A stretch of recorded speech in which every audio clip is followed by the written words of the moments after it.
Каналыма қош келдіңіздер. Жабық кеңістікте зерттеу ерекшеліктері. Бөлмені таяқпен және онсыз тексеруге де болады. Бірінші жағдайда таяқпен шынығу әдісімен аспаптық тексеру әдісі бойынша жаттығулар жасалады. Ал екіншісінде таяқсыз қозғалу әдісі жалғасады. Екі жағдайда да бөлме ішінде жолда кездесетін барлық заттар өлшемін, пішінін, заттардың жасалған материалын, олардың мақсатын анықтау үшін міндетті түрде екі қолмен тексеріледі.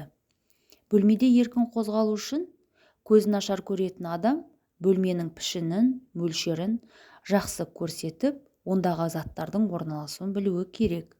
Бейтаныс бөлмені танып білу зерттеу әдісімен жүзеге асырылады.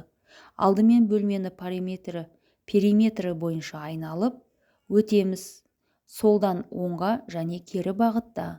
Сонымен көзі нашар көретін адам бөлменің пішіні мен мөлшерін, бөлменің қабырғаларда есік пен терезе саңылауларының болуын, қабырғада тұрған жиһаздар мен басқа да заттардың болуын анықтай алады.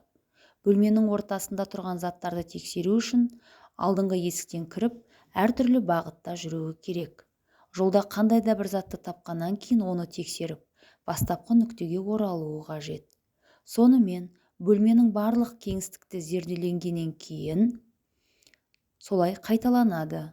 Болашақта зерттелетін маршрут бойынша еркін жүру үшін жаттығу керек. Әртүрлі бастапқы нүктелерді қолдануға да болады. Содан кейін бөлмеде ерікті түрде қозғалуға, заттан затқа орналастыруға болады.